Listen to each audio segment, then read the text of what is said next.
Standar manusia itu kalau menganggap penting, standarnya itu kalau bukan kedudukan, harta benda. Ya, coba deh, orang kaya masuk masjid, itu sapnya sudah ada yang ngisi. Orangnya belum datang. Pejabat mau datang udah dinomorin. Ya kan? Yang bikin siapa? Manusia. Standarnya beda. Ya, makanya dibuat standar sama saat masuk masjid. Ya, coba Anda bayangkan, kalau masuk masjid sapnya berdasarkan gelar. Oh, sop 1 profesor, 2 dokter. Oh, yang nggak sekolah ke toilet mungkin. Enggak, itu kan manusia. Kan manusia kan bikin standar begitu. Makanya dibikin sama. Masuk silakan sama. Semua berhenti. Jadi status dunia itu berhenti ketika masuk rumah Allah. Makanya disebutnya Baitullah. Masjid itu disebutnya Masajidallah. Kalimat masjid pertama dalam Al-Quran itu ada di Quran surah kedua Al-Baqarah di ayat 114. Wa man azlamu mimman mana'a masajidallah. Diteruskan memakmurkan Quran surah 9 ayat 18. Innama ya'muru masajidallah. Selalu dilekatkan pada Allah pemiliknya. Masjidnya Allah, masjidnya Allah, masjidnya Allah. Kenapa? Supaya tidak ada yang klaim. Walaupun dia merawat, boleh. Tetap rumah Allah itu mesti diatur. Gak boleh sembarangan orang.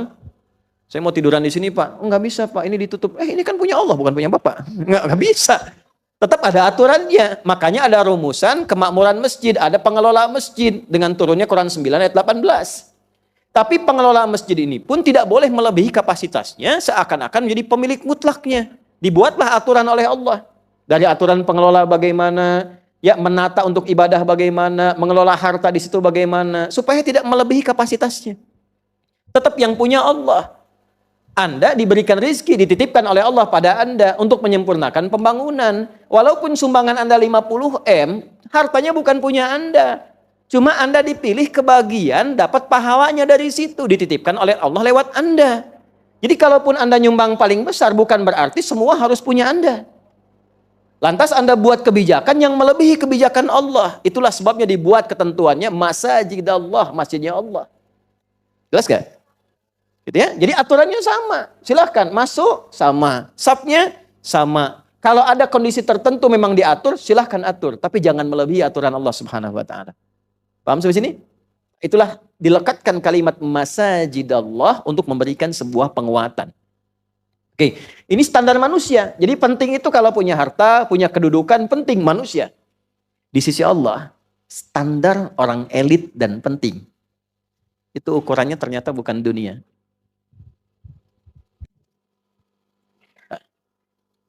Dunia itu bisa harta, bisa kedudukan, bisa ilmu. Ya, awas. Ilmu agama juga masih dijaga. Makanya tadi 4 penjagaannya. Ilmunya bagus, lihat agamanya. Lihat ma'rifatnya. Lihat akhlaknya. Mau masuk, tapi kalau belum disalamin nggak mau.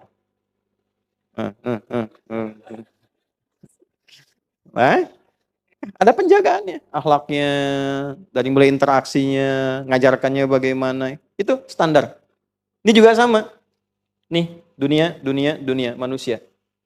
Tapi standar Allah satu, takwanya. Ini. Jadi Anda punya keutamaan apapun dari ini, kalau ini hilang, Anda nggak bernilai di hadapan Allah. Tolong catat ini.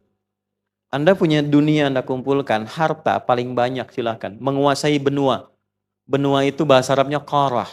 Penguasanya namanya Qarun.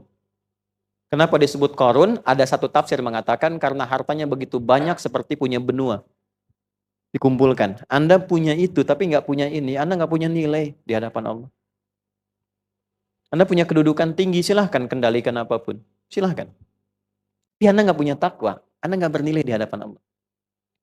Apalagi ketika Anda punya ini, lalu bertentangan dengan hukum Allah. Melawan, menentang, itu biasanya, maaf, meninggalnya itu saking dikecilkannya oleh Allah, meninggalnya itu bukan hanya nggak wajar, tapi dia anggap rendah. Ya, saya nggak sanggup mencari kata yang lebih kasar itu, rendah aja lah. Ya. Kenal Namrud nggak? Nah, kenal, saya pulang nih. Udah begini. Bu, Namrud tuh meninggalnya kenapa? Bukan cuma nyamuk yang sayapnya tinggal 1. Kan nggak apa ya, nggak enak dengernya gitu. Namrud kan ngaku Tuhan. Tuhan matinya sama nyamuk. Nyamuk setengah sayap lagi, gitu kan? Kan nggak enak, dengernya kan nggak enak tuh. Masa Tuhan matinya sama nyamuk, gitu kan? Ya, Firaun tahu kan? Tahu kisahnya kan? Matinya bagaimana? Tenggelam kan? Ya, dia kan ngaku Tuhan kan? Diviralkan di Quran, Ana Rabbukumul A'la. Pernah nggak ada kalimat begini? Pernah dengar nggak? Firaun ngaku Tuhan. Tuhan kok tenggelam? Tuhan tenggelam. Jadi cara Allah membinasakan itu sederhana sekali untuk menunjukkan bahwa ini nggak ada nilainya. Jadi Anda punya apapun, termasuk punya ilmu merasa hebat, ya kan? Ya, ada Stephen Hawking lah sampai mengatakan Tuhan telah mati. Dia yang mati duluan. Ya kan? Coba lihat cara meninggalnya. Walaupun ilmunya mungkin dianggap besar, luas. Ini ibrah ya. Ini satu hikmah yang kita bisa ambil. Jadi Anda silahkan banggakan status, silahkan banggakan harta, pengetahuan yang luas. Tapi kalau nggak punya takwa, nggak ada nilainya. Itu satu di hadapan Allah itu. Nah ini yang dimaksud Quran surah Al-Hujurat yang ayat ke-13 itu. Ya ayyuhan nasu inna khalaqnakum min dzakarin wa untha wa ja'alnakum syu'uban wa qabaila lita'arafu inna akramakum indallahi atqakum. Ini poinnya. Hei semua manusia tanpa kecuali, yang dekat, yang menengah, yang jauh. Aku ciptakan manusia itu cuma 2 jenis. Ada berapa jenis? Ingat, Anda yang di sini ada manusia, cek cuma 2 nih. Enggak ada yang ketiga. Min dzakarin laki-laki wa untha perempuan, nggak ada jenis ketiga. Oke? Kalau Nia aja, kalau Kurniadi aja. Udah. Paham ya?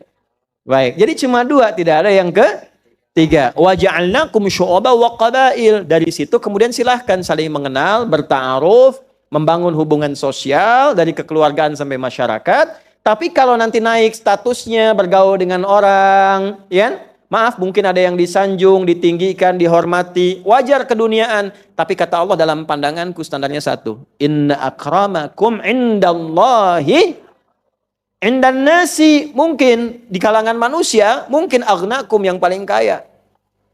Ya. Mungkin aktsarukum amwala aw mala, yang paling banyak hartanya. Ya. Mungkin a'lakum mansiba, yang paling tinggi kedudukannya, tapi indallahi, standar Allahnya yang paling tinggi takwanya. Ini poinnya. Karena itu ketika ada orang sosok biasa pun, tapi dia merasa ingin mengenal Allah lebih jauh, ingin menaati Allah lebih giat, ingin tahu aturan Allah lebih dalam supaya dipatuhi dan dijalankan, maka standarnya diangkat oleh Allah tinggi melebihi orang-orang yang dianggap penting ini. Itulah poinnya.